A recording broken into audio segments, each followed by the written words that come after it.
Hari Om and welcome to all the Divine Atma Jyotis. Today, let us continue our learning from the 9th chapter.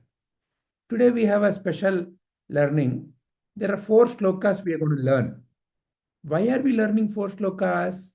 That two together, we will know as we go into the contemplation. First, let us learn how to chant the shloka.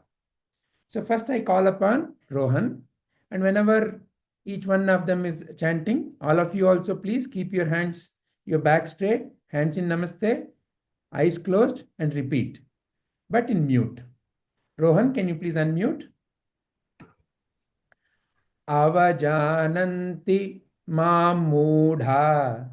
avajānanti mūḍhā. Mānuṣhīṁ tanum āśhritam. mānuṣhīṁ tanum āśhritam. Paraṁ bhāvam bhāvam ajānanto. mama bhūta-maheśhvaram. mama bhūta-maheśhvaram. Let me chant the shloka fully and then you can read the meaning. Avajānanti mūḍhā mānuṣhīṁ tanum āśhritam paraṁ bhāvam ajānanto mama bhūta-maheśhvaram. When I descend in my personal form, deluded persons are unable to recognize me. They do not know the divinity of my personality as the Supreme Lord of all beings. Thank you, Rohan. Snigdha? Yes. Moghāśhā mogha-karmāṇo. Moghāśhā mogha-karmāṇo. Mogha-jñānā vichetasaḥ. mogha-jñānā vichetasaḥ. Rākṣhasīm āsurīṁ chaiva. rākṣhasīm āsurīṁ chaiva. Prakṛitiṁ mohinīṁ śhritāḥ.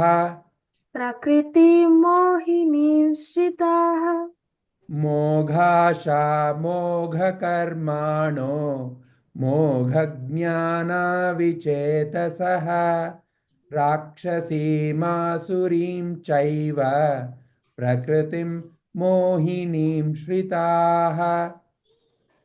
Bewildered by my material energy, deluded persons embrace the world, name plus form, and their hopes for welfare are in vain. Their actions are wasted, and their knowledge is baffled. Thank you very much, Snigdha. These 2 shlokas, Sri Krishna is teaching about one particular way. One particular way some people are. The next 2 shlokas are about another kind of beings. So let us first learn how to chant the next 2 and then we will go into contemplation. Kripalini, can you please unmute? Yes, Ji. mahātmānas māṁ pārtha. mahātmānas māṁ pārtha. daivīṁ prakṛtiṁ daivīṁ prakṛtiṁ bhajantyananya-manaso. bhajantyananya-manaso. jñātvā bhūtādimavyayam. jñātvā bhūtādimavyayam. mahātmānas māṁ pārtha. daivīṁ prakṛtiṁ bhajantyananya-manaso. jñātvā bhūtādimavyayam. But the great souls who take shelter of my divine energy, O Partha, know me as the origin of all creation. They engage in my devotion with their minds fixed exclusively on me. Thank you, Kripalini. Sai Kiran? Yes, Ji. Satatam kirtayanto mam. Satatam kirtamavyoma. Kirtayanto mam. Kirtayanto ma. Yatantascha. Yantascha. dṛiḍha-vratāḥ. dṛiḍha-vratāḥ namasyantascha namasyantascha mam bhaktya māṁ bhaktya nitya-yuktā nitya-yuktā upāsate upāsate satatam kirtayanto mam yatantascha dṛiḍha-vratāḥ namasyantascha mam bhaktya nitya-yuktā upāsate. The realized ones are always singing my divine glories, serving with great striving with great determination and humbly bowing down before me. They constantly worship me in loving devotion. Thank you, Sai Kiran. Thank you very much. Okay, Prabhu.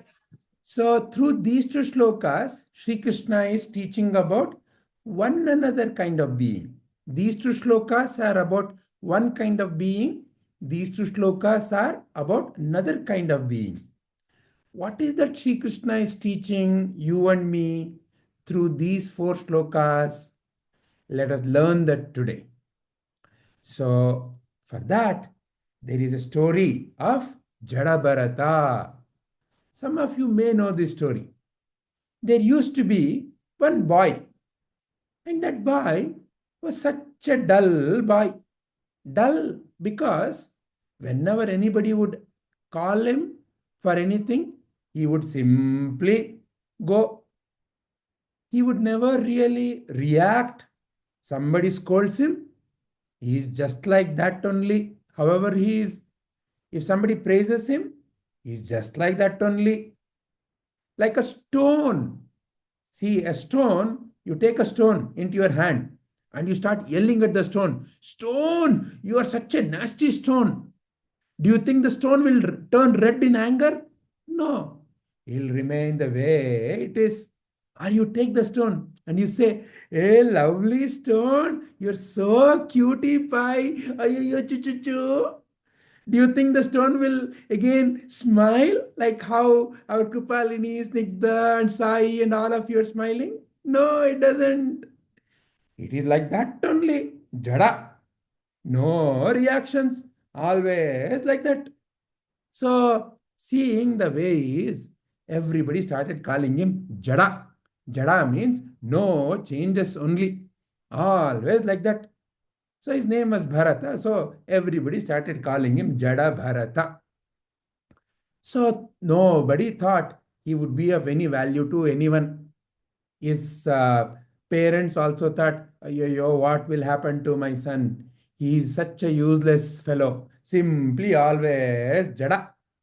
So what to do? But they love him still. However he is, they still love him. So they used to take care of him, feed him, and give a good encouragement.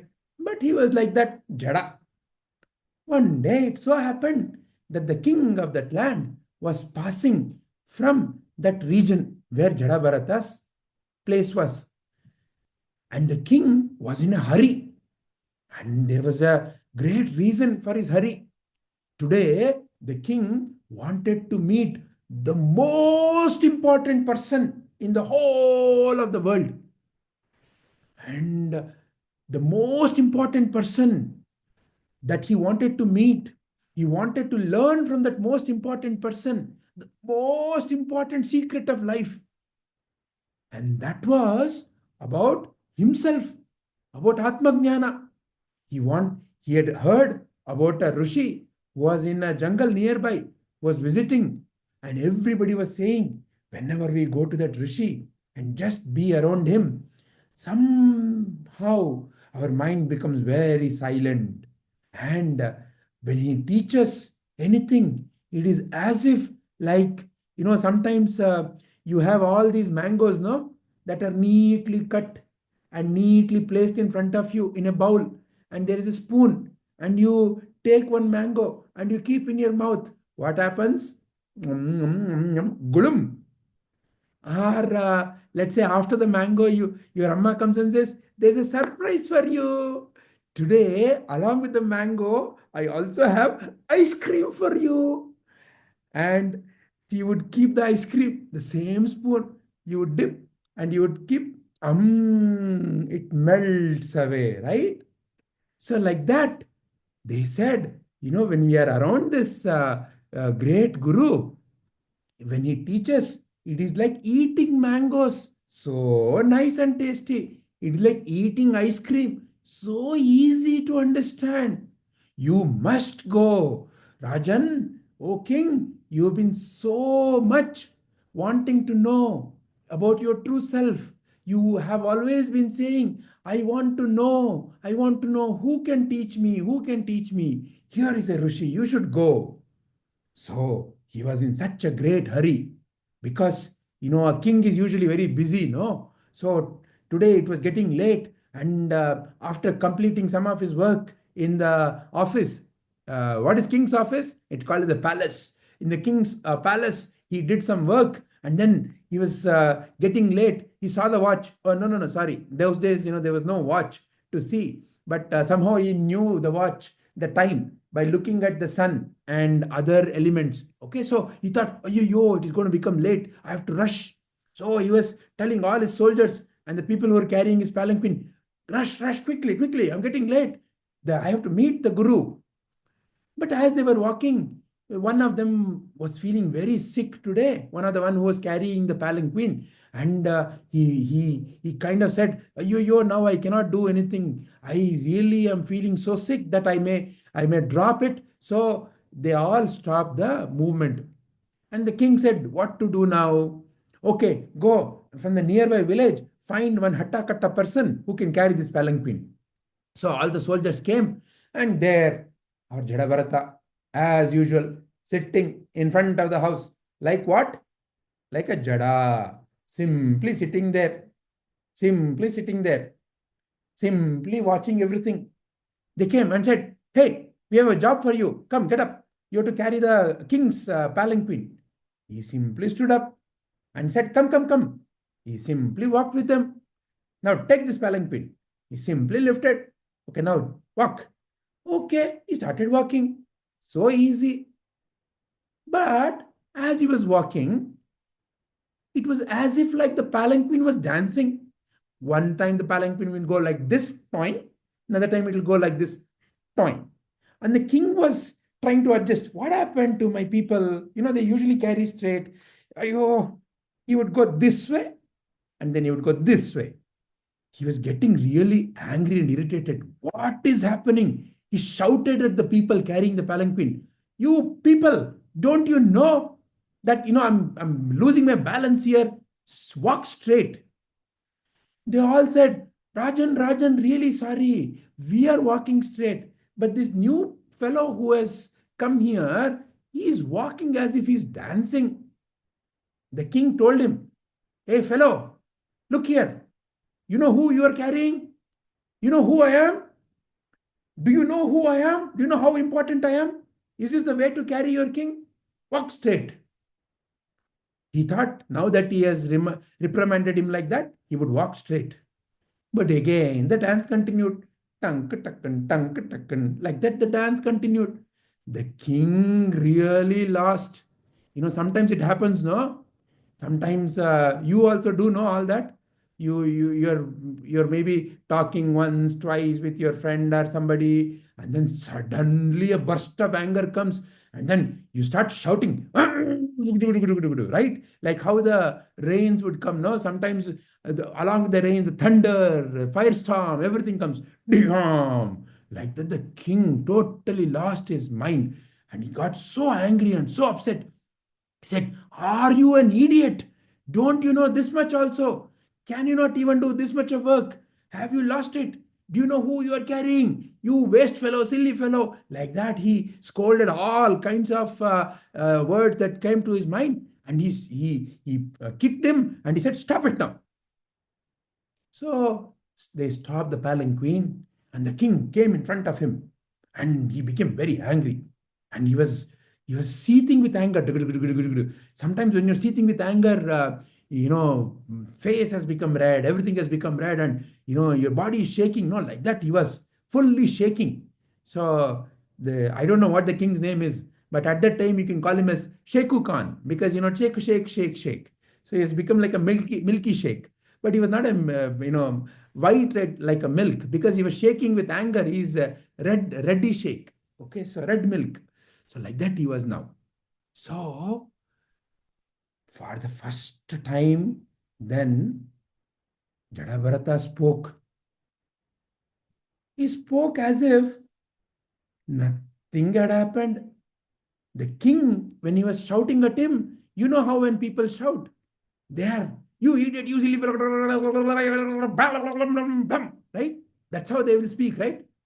But Jada-bharata was speaking with such calmness. He asked the king, O king, who are you calling as the idiot?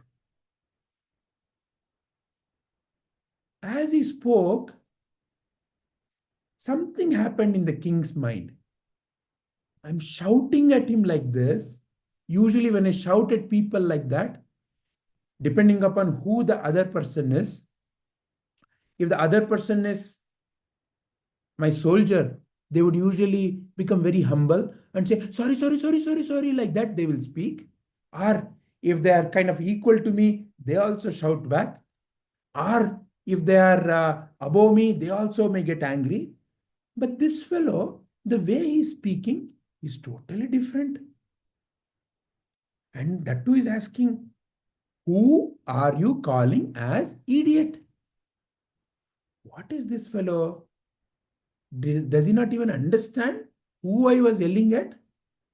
It's as if like he must be total idiot also. So the king, though he was having all these thoughts, he again told him, don't you understand, silly fellow, idiot fellow, I'm calling you idiot. Rajan, are you calling this body, which is made up of the 5 gross elements, much like your own body, which is made up of the same 5 elements, are you calling this body idiot? Your body and my body are made up of the same things. Are you calling that idiot? Ta-now! Some flashlight went up in the king's mind. Correct, Alva? I never thought about it like this. His body, my body, both are made up the same way. So when I call idiot, I cannot call his body idiot. Because if I call his body idiot, then my body also becomes idiot. No. No, you silly fellow, your actions. Oh, king, are you calling this mind the idiot? Mind, which is full of various kinds of thoughts and impressions that you've gathered from the world. Are you calling this mind the idiot?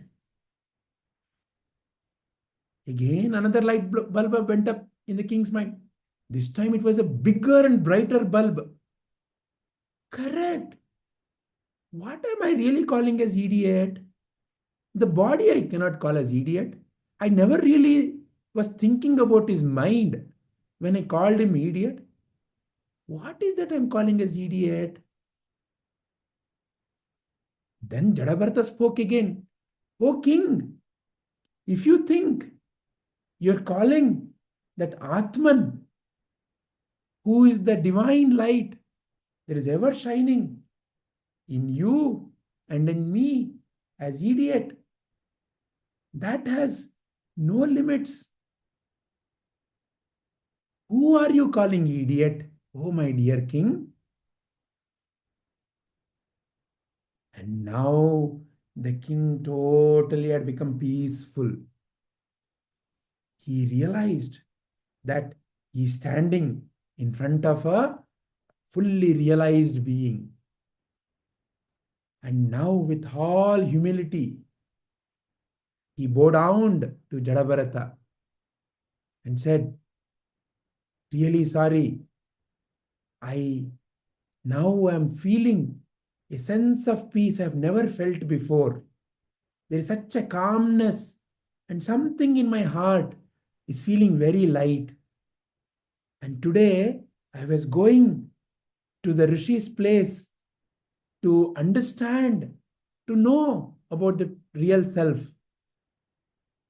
And looks like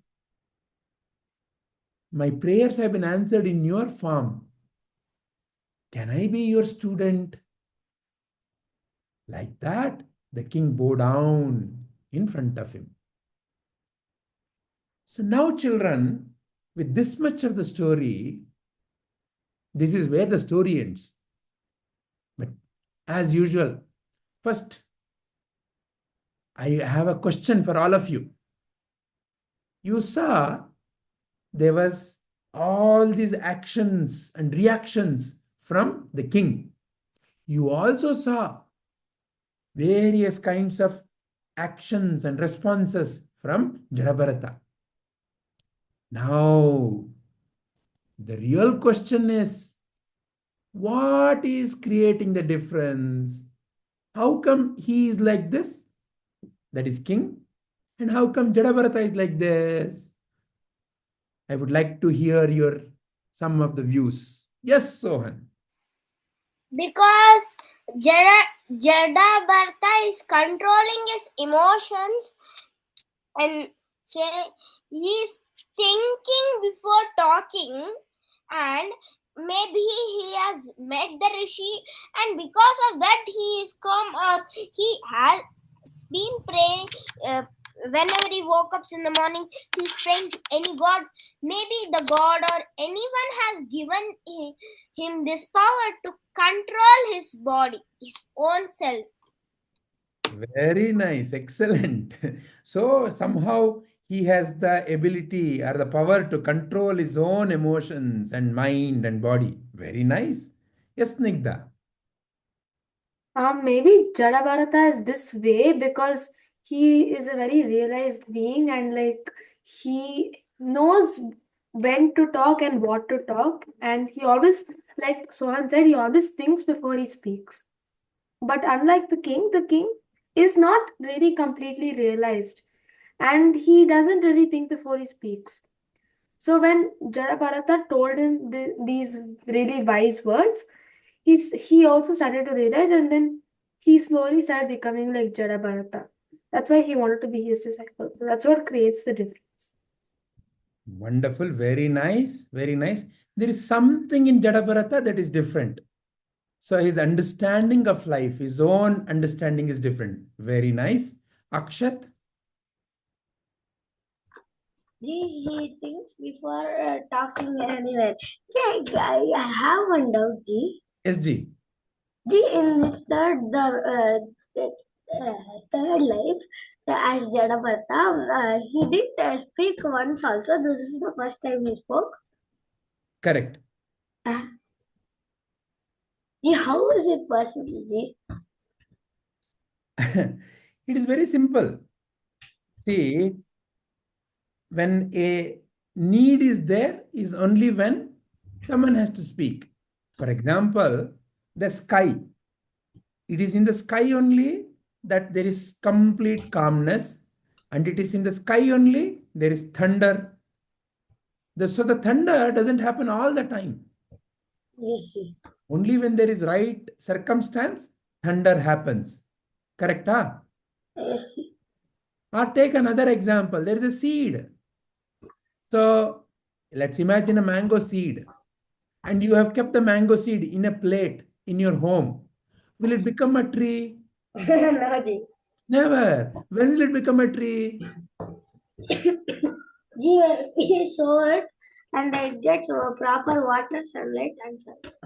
Very nice. So what happened? What made the difference? There is a circumstance. There is a change that is needed. In that particular circumstance, in that situation, when the seed is in the mud, there is water, there is air, there is sunlight, then the seed sprouts.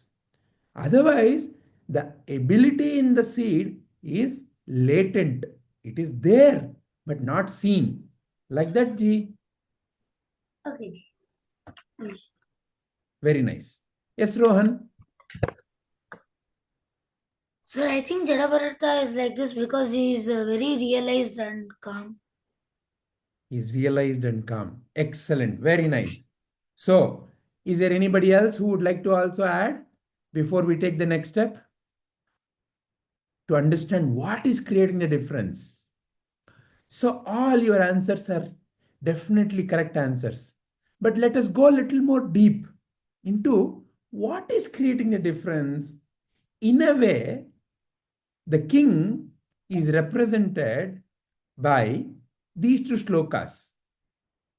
And the Jada-Bharata is represented by these two shlokas.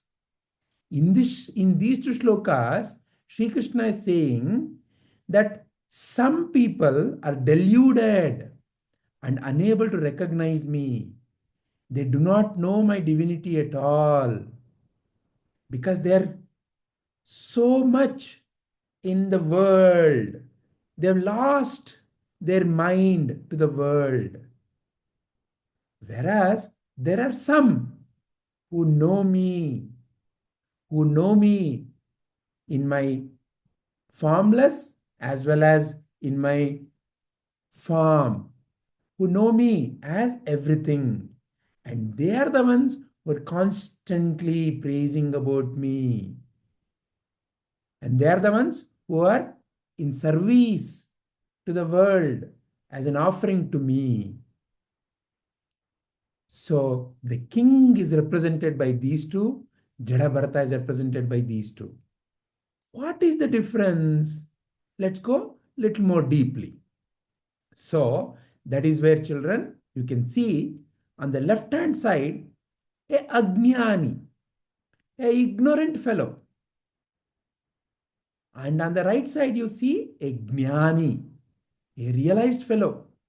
There are different names that are given to a jñāni. Jivan mukta. Jivan mukta means one who has become free from the trials and tribulations of life, ups and downs of life. Whereas a ajñāni is called as a jivi. Jivi means someone who is caught up in the ups and downs of life. Imagine, children, there is a great flood happening. A river is swelling with lot of water, so much of water up and down.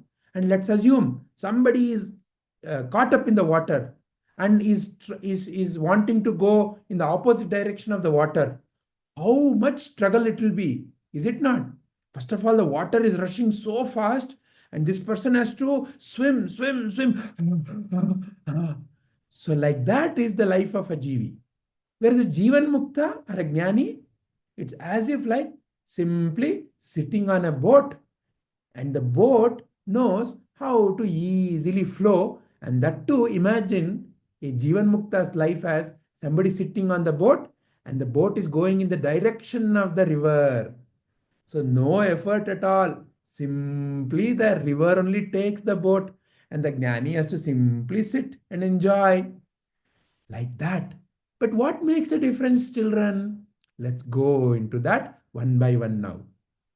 So when you look at it from the outside, a ajñāni and a jnani, a jivi and a jivan mukta, a ajñāni also has a body, a jnani also has a body. What is body? Whatever is visible to you through your five senses, right? So a body has various organs, eyes, nose, ears, tongue, whatever is visible outside and through your biology class, or maybe you've seen in some pictures and videos, so many internal organs, stomach, kidney, heart, so on and so forth. All of this can be seen, heard, you can smell, you can taste, you can touch through your five senses. So whatever can be perceived by your five senses, you and I can refer as body. So jnani has a body, ajnani also has a body. A jnani also has a mind, a ajnani also has a mind. What is mind? Nothing but various thoughts There is some place, nobody knows where that place is. But in that place, you have thoughts. We have already seen in our previous shlokas an explanation. Antakarana. The Sanskrit word for mind is antakarana. Antakarana means inner instrument. And antakarana has mana, buddhi, chitta, ahankara. So generally, mana, buddhi, chitta together are called as mind in English. And ego. What is ego? Aham. The Sanskrit word is aham. What is aham? Aham is the idea of who I think I am. Some of you may think, for example, I am a boy. Some of you may think I am a girl. Some of you may think I am a Kannadiga. Some of you may think I am a Keralite. Like that, there are different ways of thinking, right? So all that is ego. Or if I ask you, maybe the shirt that you're wearing, whose shirt is that? Mine, you may say. And if I show, like the shirt that I am wearing here in the video, and I hold it and then ask you, whose shirt are you seeing? You may say, oh, sir, it is yours. Mine and yours. So like that, ego is idea about what is me, what is mine, me and mine. All of that is ego. And for ajnani also and jnani also, there is awareness. Without awareness, nothing can function. We have already seen through our previous shlokas. Isn't it? The whole world itself is dependent upon you having the awareness. Without awareness, there is no recognition at all. So therefore, from outside, when you and I look at it, for a jnani and a ajnani, both seem to have all these four: body, ego, mind, and awareness. Then what is creating the difference? So first and foremost, the difference is a ajnani thinks he is a body and mind. It is like thinking that I am only nothing but this body. Some of us may feel like that. No, some of you may have seen some of the friends feel like that. They may say, you know what? They were teasing me. They were calling me tiny, puny, tiny, puny. I felt so upset. So what are they calling as tiny, puny? Body. Because that person thinks he or she is a body, they got offended. They got upset. Or some people may come and say, you know what, they really called me a donkey. I could not solve that problem. They called me a donkey. You know how sad I'm feeling. So, mind. I am very intelligent. I'm not intelligent. I can sing well. I cannot sing well. I can do this. I cannot do this. All that possible, impossible, all of that is in the mind. Because this individual thinks he is a mind and body, whenever something related to mind and body happens, this person may feel upset. Or they may feel elated. If somebody comes and says, oh, you're looking so nice, they feel, wow.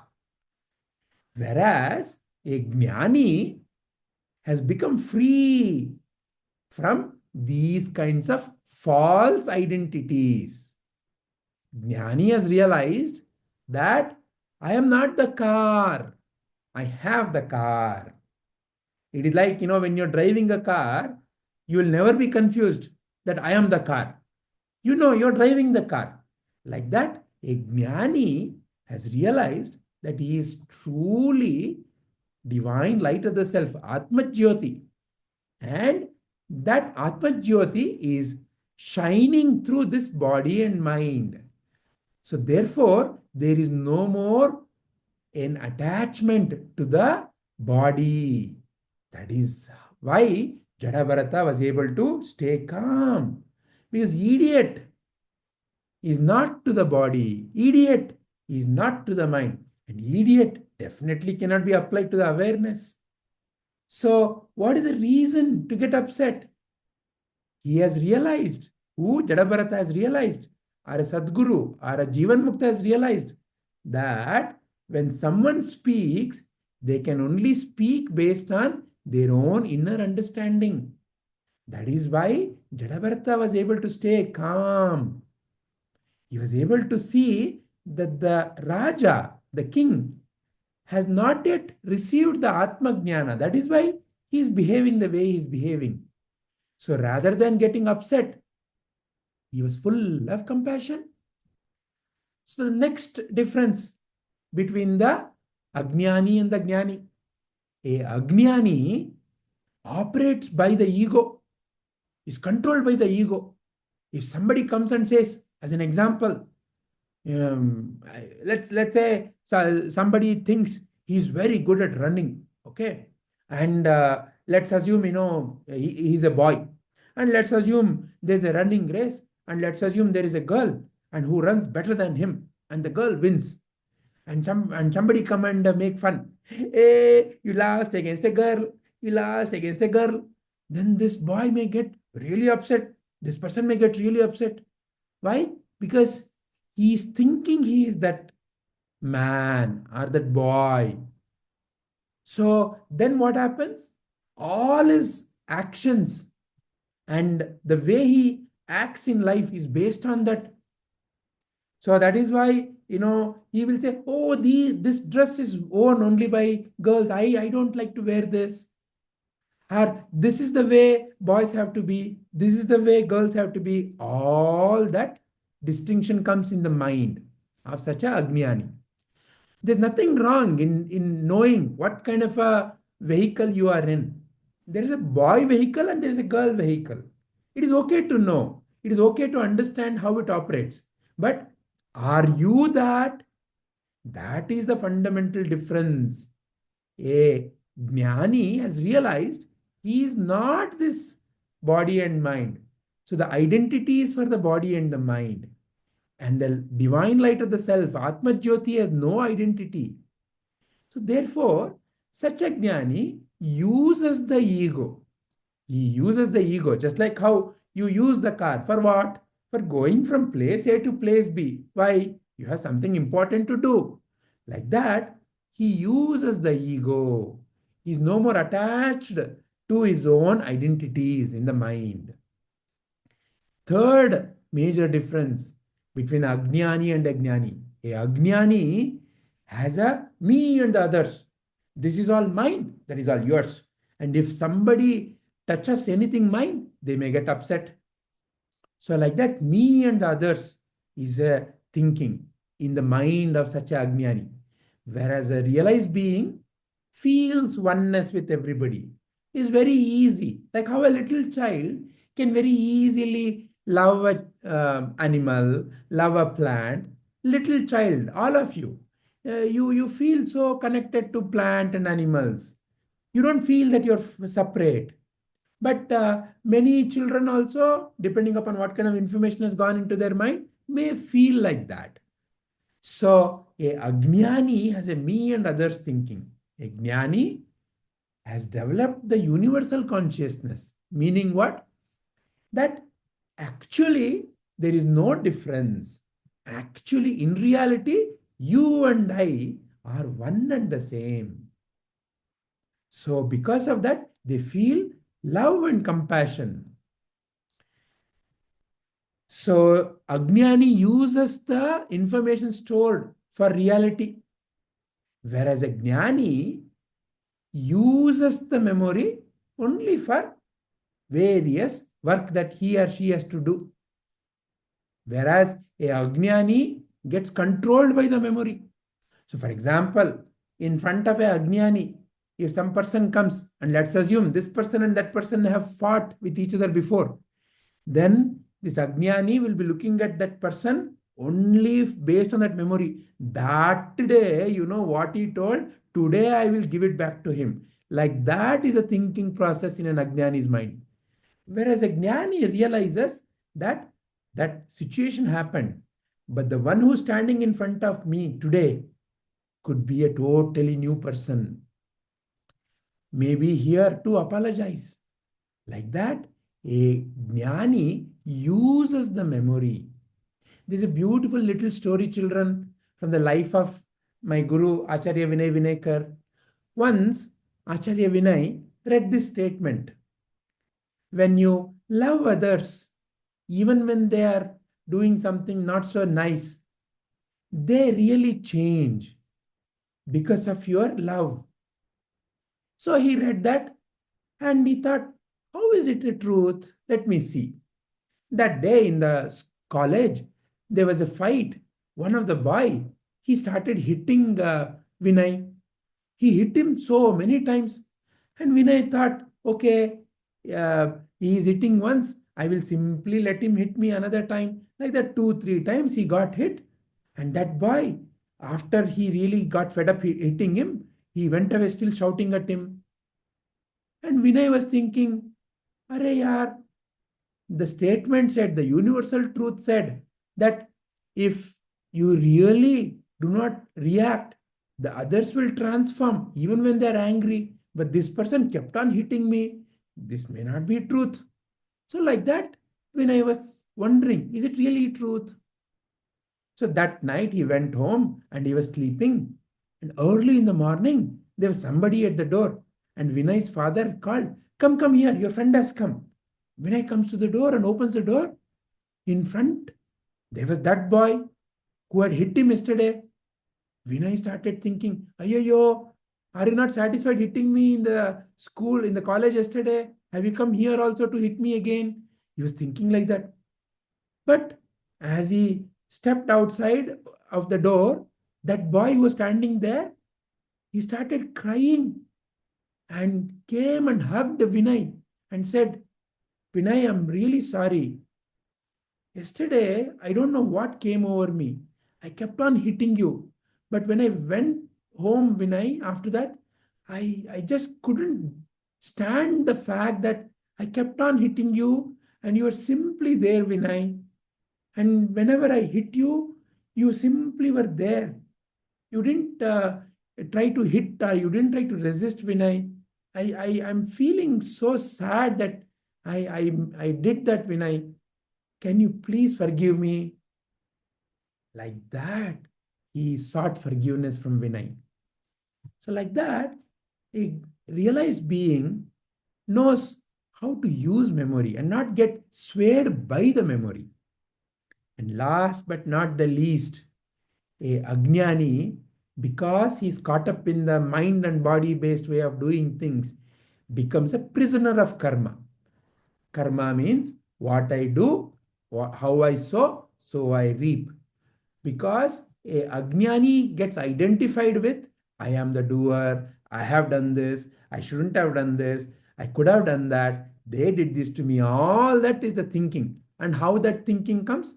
Because of the wrong understanding about who I am.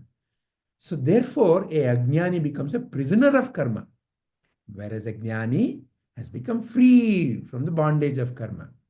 Just like the example I gave. A jnani is sitting on a boat flowing with the river.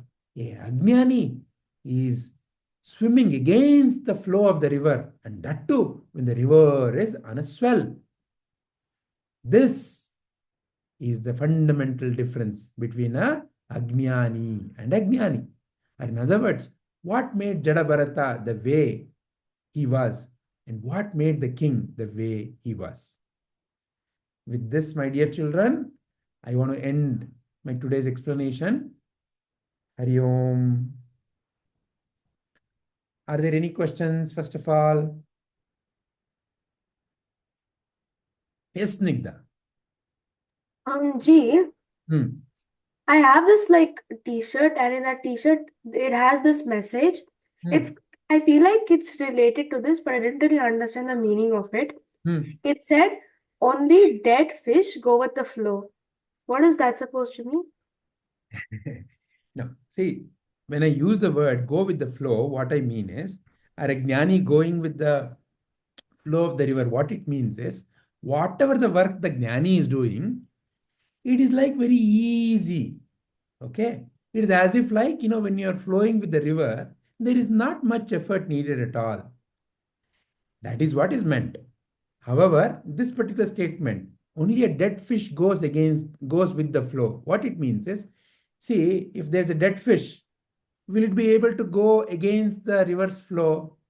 No. No, because to go against the river's flow, requires a living being, correct? Yes. So that is what is being said there. So in other words, sometimes in life, you may have to do something that others are not necessarily doing. For example, let's say in a classroom, if all the friends are making fun of one of your friend, because all of them are making fun of one of your friend, you and I can also join them and make fun of this other friend. Or you and I can stand up and say, stop doing this. This is not the way to treat each other. Can we treat each other with kindness? Can we treat each other with love? That also can be done. So that is like standing against the flow of the river, right? Because everybody is flowing towards teasing the friend. But you can stand up against it. So like that, choosing when to go with the flow and when not to go with the flow is the discrimination that you and I need to develop. Okay. Is that bringing clarity? Yes, Ji. Thank you, Ji. Okay. Yes, Akshat. You have a question, Akshat? Yeah, I have a question, Ji. Yes, Ji. About that Jnani, and you told that Ajnani. yeah, somebody in his college was hitting him, and the next day he came and told sorry, and I couldn't understand how that happened. It is as simple as this, Akshat. See, in Vinay's heart, again, in that particular situation, there was no resistance to what the other person was doing. Let me give a different example. When you see a little baby, let's say you see a 6-month-old baby, do you feel like going to that baby and then beating that baby? No, Ji. Right? Even if, let's say, for example, you pick that baby and let's say for whatever reason, the baby pees on you. Will you hit that baby? No, Ji. No. Why? Because it is a baby. It's a innocence, right? There is some innocent. It is not doing it to hurt you. It is not doing it out of an intention. Because it happened that moment that it simply peed. So, like that, there is a divine innocence. There is a divine innocence. And when someone acts out of that divine innocence, then the other person naturally feels that. That is what that story is pointing at. See, but after coming to college, also beating it, that doesn't mean that it's innocence. It is the innocence of Vinay. It is not the innocence of that other person who beat. It is the innocence of Vinay to say, is this a universal truth? Let me really see. What does it mean when someone is beating to really stand there and to allow that other person to beat me? So that required a great deal of courage and letting go of his own ego, isn't it? So when Vinay let go of his ego and simply let it happen, whatever that was happening, in that way, there was a divine innocence that was felt by the other person. In that moment, he may not have felt it, but as he went, he felt, how could I hit that Vinay? He showed no resistance. And he simply picked up the bag and he went. What is that I did? Is it really nice? So his own inner voice stood up against him. And that is why he came running to him. Okay. Does that bring clarity? Yes, sir. All right. Is there anyone else who has any question? Okay, then I would love to listen to each one of you, what you understood from today's story and the discussion and this comparison. Please raise your hand. That way I can call out. Okay, Akshat, you've not even lowered your hand, so I'm assuming you want to speak first. Go ahead, Akshat. Okay. Sorry. Yeah. Yes, Rohan. Sir, I understood that realized being does not think of only the body and mind. He thinks of the Atma and the realized self, and whereas the non-realized person only thinks of the body and mind, and a realized person does not have any ego, and a non-realized person has a ego. No, a realized person has become as purified ego. Means what? Has realized that the individual ego, I'm a boy, I'm from this region, I'm this language, I'm this caste. Those kinds of limited ego sense has dropped. But a sense of, oh, I am that divine, I'm Atma Jyoti, who is in all. See, Namaste. We all do namaste, right? Yes, Who sir. are we doing the namaste to? To other people. Not to the body, but to the divine in the other. So when I do namaste, I'm doing namaste to the divine that is shining through each one of you, not to your little bodies. So in the same way, the realization is that there is a divine in all. And that realization means that divine in all means what? It is all encompassing. So a jnani has become free from limited ego and has become unlimited. Does Yes, sir. that clarify? Yes, sir. Excellent. Anything else you want to add? No, sir. Thank you very much. Very nice. Yes, Snigdha. I understood about a realized being and an ignorant being. So an ignorant being is also known as a jivi, and realized being is also known as a jiva and mukta. So an ignorant person is always thinking about his body or the mind.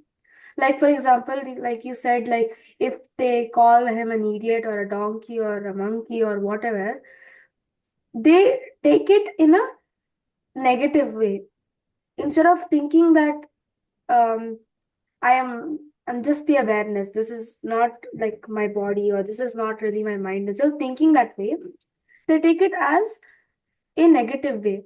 But those who are the realized beings would not really mind.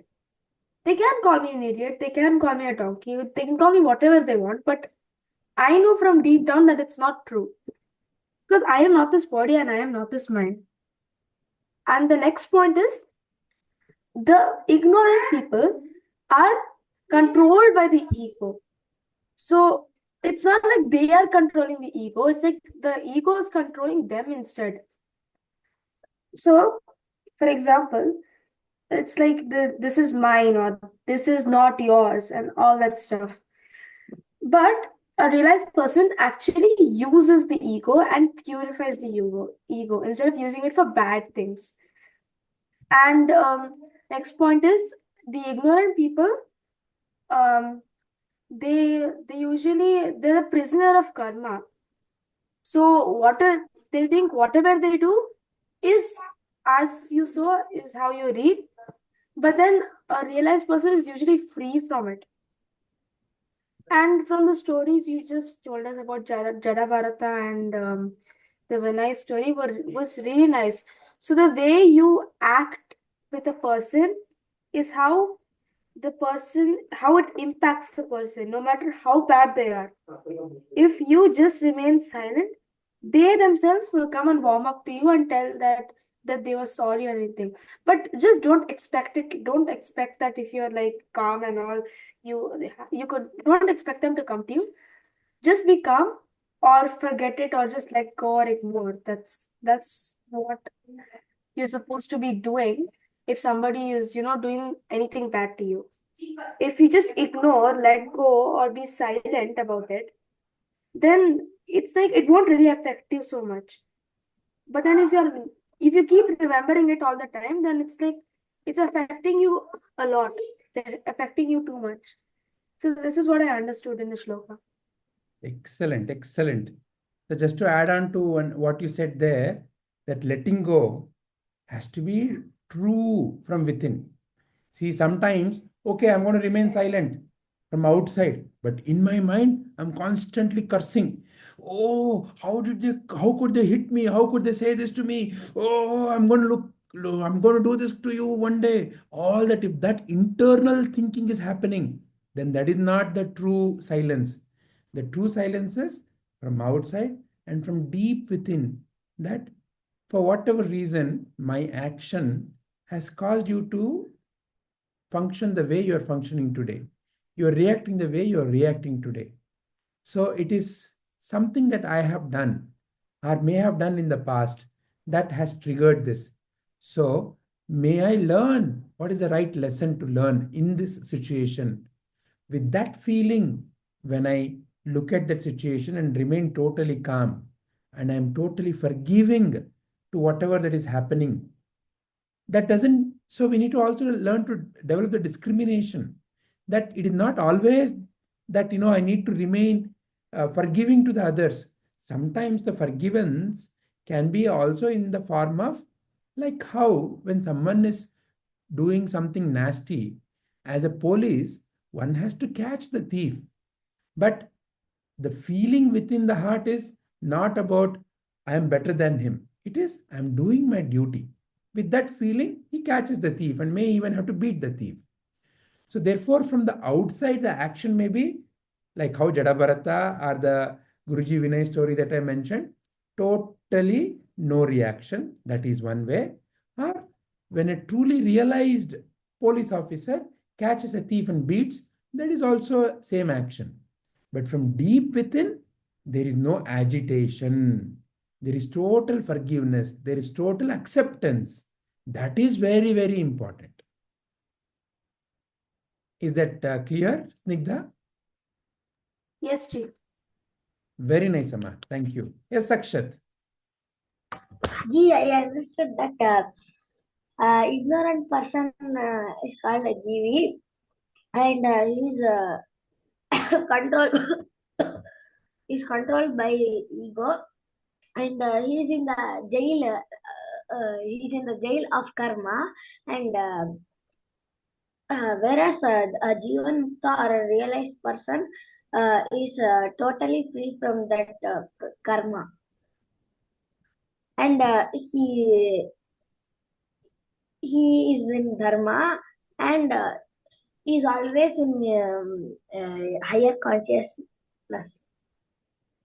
Very nice. Excellent. Thank you, Akshat. Yes, Sai Kiran.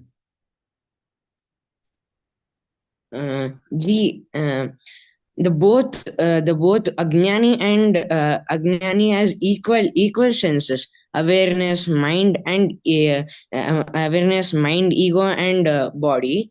But the main difference between Ajnani and Jnani is Ajnani who thinks about him and don't use the four senses what God has given. But the Jnani who uses the four senses the God has given, and who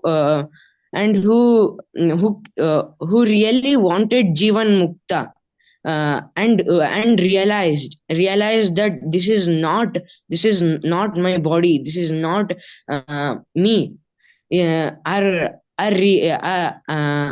Jivan Mukta. Very nice. Very nice, Sai Kiran. Thank you very much. Sohan?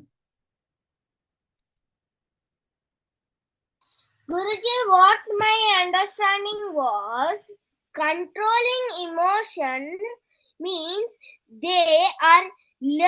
others are learning something who are not controlling their emotion. This is very helpful for us in our life, and it is also including to Krishna, which he is saying to Arjuna,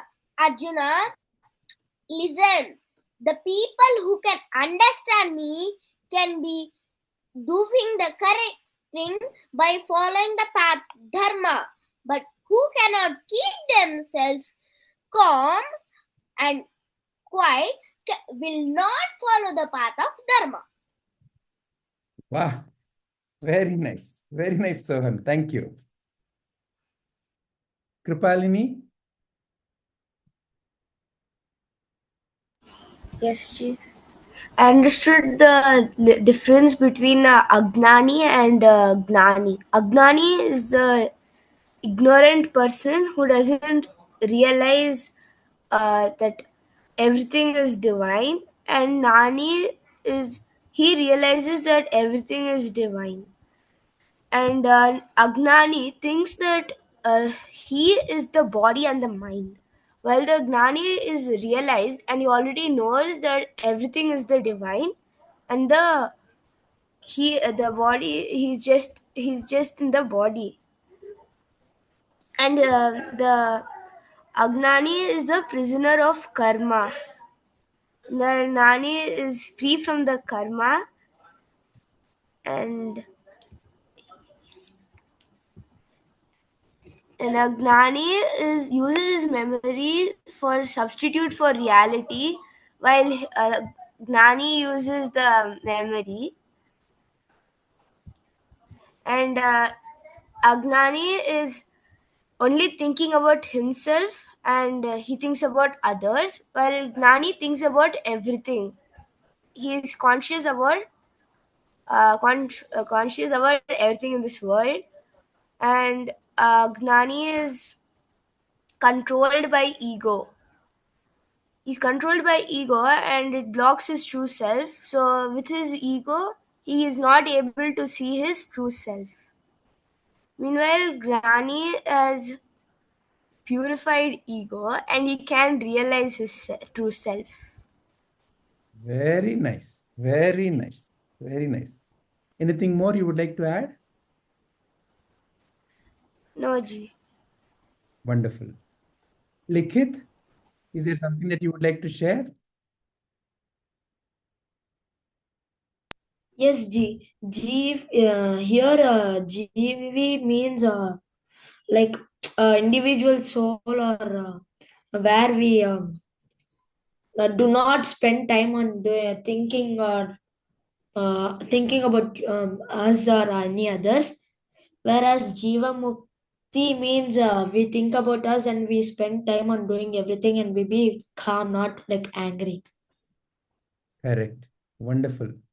So a GV doesn't spend time in realizing who one is, what is the true self is. Whereas the Jivan Mukta has realized the true self, so he has become free. And I have the write-up from Sanvi. She cannot unmute her mic. Yes, Sai Kiran, before that, you have something to say? Snigdha, you have something to say, Emma?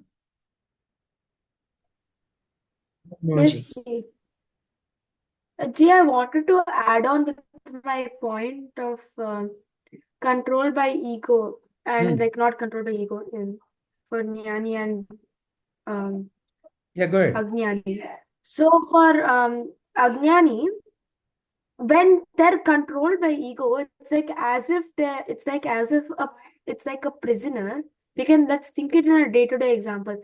It's like as if there's this prisoner in a jail who is not able to get out of the jail unless and until someone bails them out like that and all. Since they are getting controlled by the ego is like the jail, which is like not letting them to go out unless and until they understand their true self. But in Jnani, there is no jail. There's nothing which is controlling them. They are free from everything. They have attained moksha. Everything is, they're free from everything. So they know how to use ego. They have purified ego and all the things. So when Agnani, so basically what I wanted to say is that when you're controlled by ego, it's like as if being in a jail. But when you're not controlled by ego, or like when you purified ego, it's like there's no such thing known as jail. It's just like you know how to control your own ego, and that's all. Like, there's no such thing known as jail in your dictionary. That's what I understood. Excellent. Very nice. Very nice. If I don't know how to drive a car, I may cause accident. But if I am a very good driver, then whether it is rain, shine, however the road condition, I know how to drive safely. Excellent. Very good. So there is a write-up by Sanvi, and Sanvi says, I understood that an ignorant person is very self-absorbed and very egotistical. They always take everything in a negative way. For example, if someone calls them a donkey, they will start reacting to it in a negative way. But if a realized person gets the same situation, they will take it calmly and will not react to it because they know they are not a donkey. Ignorant people are always affected by what other people think about them. But realized people are always focused on the universal self. All right? So such an excellent insight from each one of you. So I want to once again thank all of you. Thank you very much, children. Hari Om.